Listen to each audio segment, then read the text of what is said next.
Hey, let's take a minute and meet...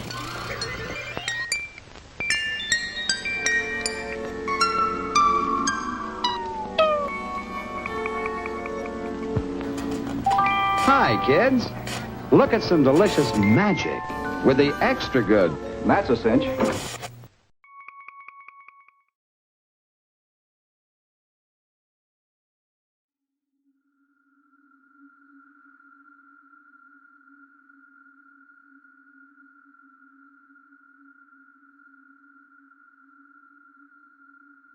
I don't really see where this problem has anything to do with me, the CIA man said. And frankly, there are a lot more important things I could be doing. Ford, the physicist, glanced at General Leroy.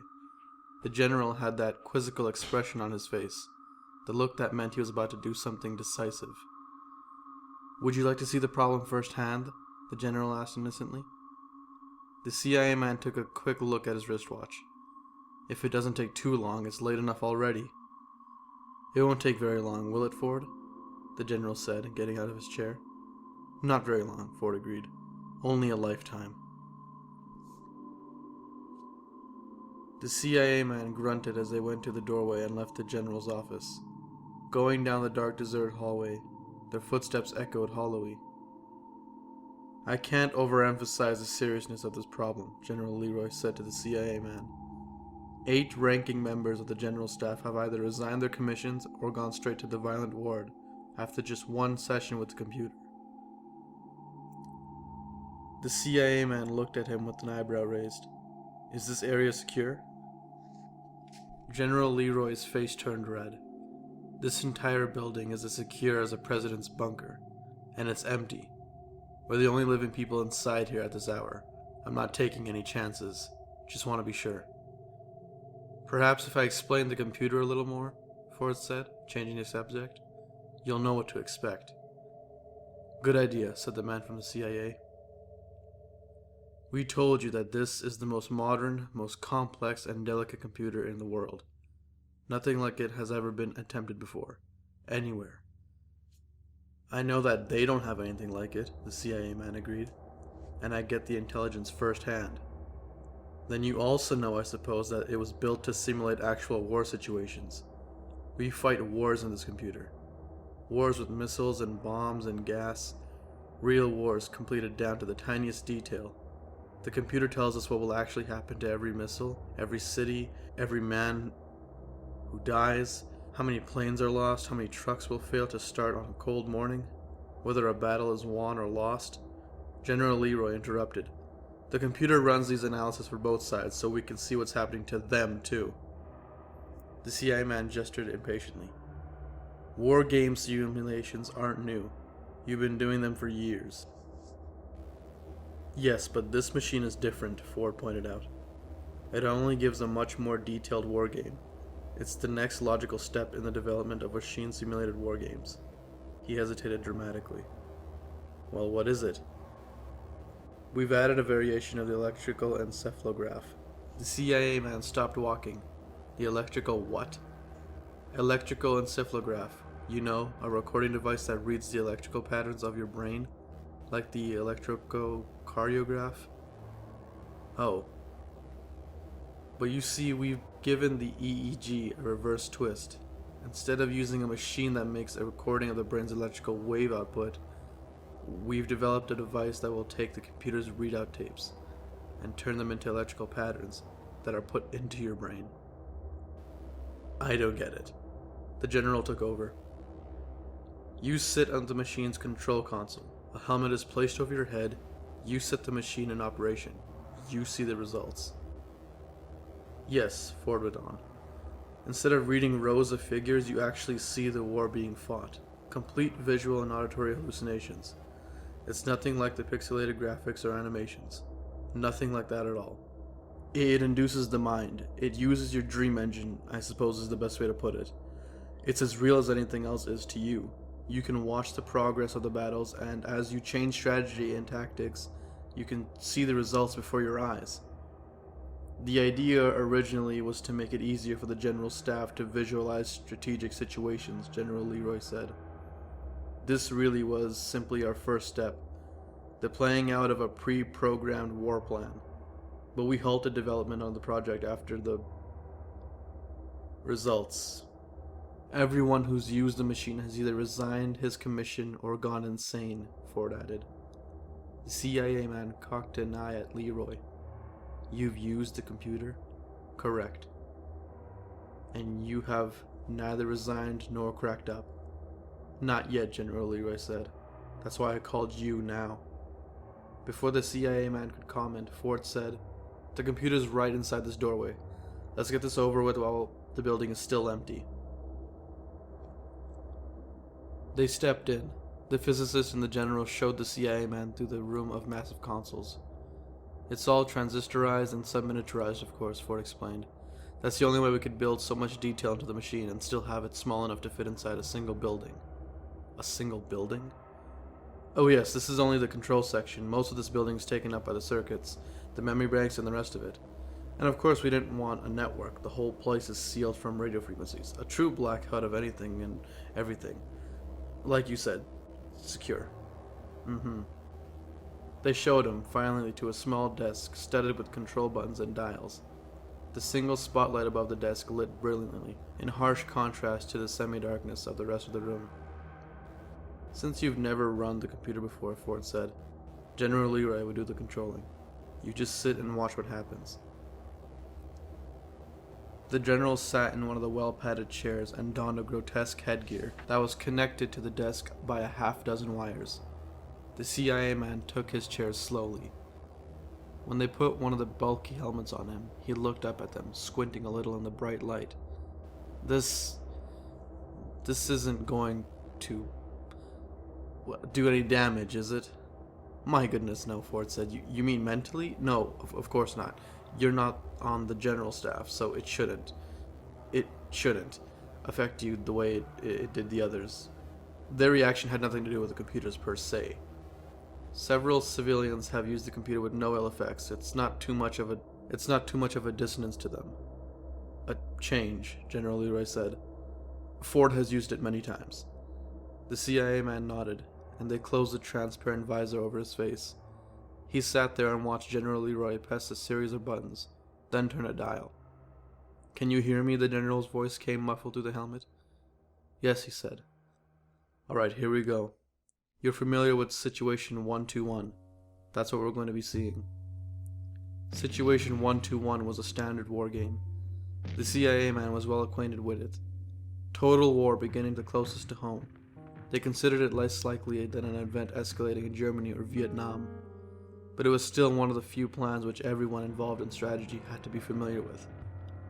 He watched the general flip a switch, then sit back and fold his arms over his chest. A row of lights on the desk console began blinking on and off. 1, 2, 3, down to the end of the row.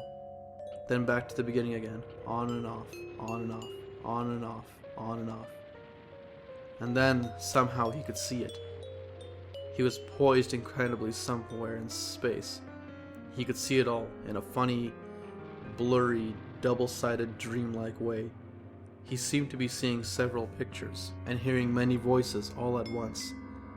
It was all mixed up, and yet it made a weird kind of sense.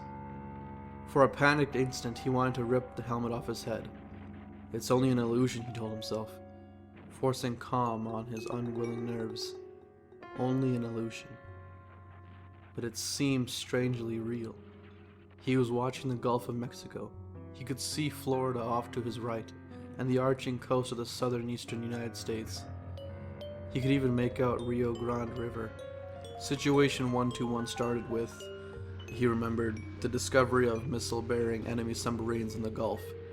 Even as he watched the whole area, as though perched on a satellite, he could see, underwater and close up, the menacing shadowy figure of a submarine gliding through the crystal blue sea. He saw, too, a patrol plane as it spotted the submarine and sent an urgent radio warning. The underwater picture dissolved in a bewildering burst of bubbles. A missile had been launched. Within seconds, another burst, this time a nuclear depth charge, utterly destroyed the submarine. It was confusing. He was every place at once. The details were overpowering, but the total picture was agonizingly clear. 6 submarines fired missiles from the Gulf of Mexico. 4 were immediately sunk, but too late. New Orleans, St. Louis, and 3 Air Force bases were obliterated by hydrofusion warheads. The CIA man was familiar with the opening stages of the war. The first missile fired at the United States was the signal for whole fleets of missiles and bombers to launch themselves at the enemy. It was confusing to see the world at once. At times you could not tell if the fireball and mushroom cloud was over Chicago or Shanghai, New York or Novosibirsk, Baltimore or Budapest. It did not make much difference really. They all got it in the first few hours of the war, as did London and Moscow, Washington and Peking, Detroit and Delhi, and many, many more. World War II was fought across 6 years, and now World War III would be mostly fought across just 6 hours. Every major city in the world at least. All the capitals, the archives, the patent offices, the monuments, just a child's school day. The defense systems on all sides seemed to operate well, except that there were never enough anti-missiles. Defense systems were expensive compared to attack rockets. It was cheaper to build a deterrent than to defend against it. The missiles flashed up from submarines and railway cars, from underground silos and stratospheric jets. Secret ones fired off automatically, when a certain airbase command post ceased beaming out a restraining radio signal. The defense systems were simply overloaded. When the bombs ran out, the missiles carried dust and germs and gas. On and on for 6 days and 6 firelit nights. There was no sunset. Launch, boost, coast, re-enter, death. And now it was over, the CIA man thought. The missiles were all gone. The airplanes were exhausted. The nations that had built the weapons no longer existed. By all the rules he knew of, the war should have been ended. Yet the fighting did not end. The machine knew better. There were still many ways to kill an enemy, time-tested ways. There were armies fighting in 4 continents, armies that had marched over land or splashed ashore from the sea, or dropped out of the skies. There was no one any longer to tell them not to go on. No way for them to know that their government or country no longer existed. In a way, it did. It was all only them. And they were trained, instructed to do one certain thing. Incredibly, the war went on. When the tanks ran out of gas and the flamethrowers became useless, and even the prosaic artillery pieces had no more rounds to fire, there were still simple guns, and even simpler bayonets and swords. The proud armies and descendants of the Alexanders and Caesars and Temujins and Wellingtons and Grants and Rommels reveled in their evolution in reverse. The war went on.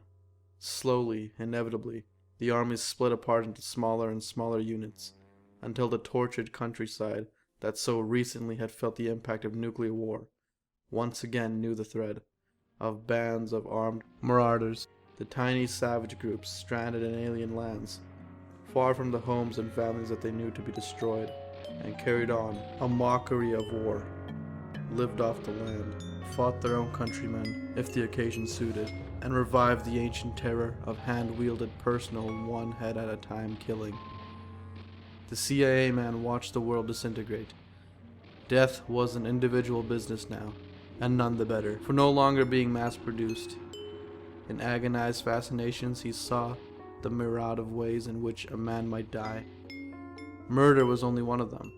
Radiation, disease, toxic gases that lingered and drifted on the once innocent winds, and finally the most efficient destroyer of them all, starvation. 3 billion people, give or take a meaningless 100 million, lived on the planet Earth when the war began. Now, with the tenuous thread of civilization burned away, most of those who were not killed by the fighting itself succumbed to starvation. Not everyone died, of course. Life went on. Some were lucky. A long darkness settled on the world. Life went on for a few, and pitiful few, a bitter, hateful, spacious, savage few. Cities became pest holes. Books became fuel. Knowledge died. The children that were born and managed to make it looked more and more hellish, an adaptation to survive in the hellish landscape. They drifted further and further from their parents and into their mutations. Human civilization was completely gone from the planet Earth.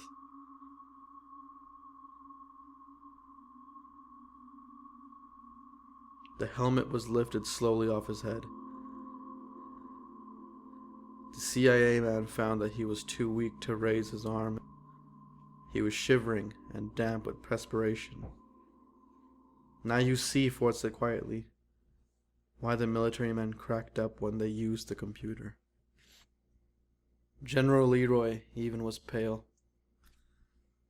How could a man with any conscience at all direct any military operation when he knows that will be the consequence? The CIA man struck up a cigarette and pulled hard on it. He exhaled sharply. Are all the war games like that? Every plan? Some are worse, Ford said. We picked an average one for you. Even some of the brush fire games get out of hand and end up like that. So what do you intend to do? Why did you call me in? What can I do? You're with CIA, the general said. Don't you handle espionage? Yes, but what's that got to do with it? The general looked at him. It seems to me that the next logical step is to make damn certain that they get the plans to this computer. And fast.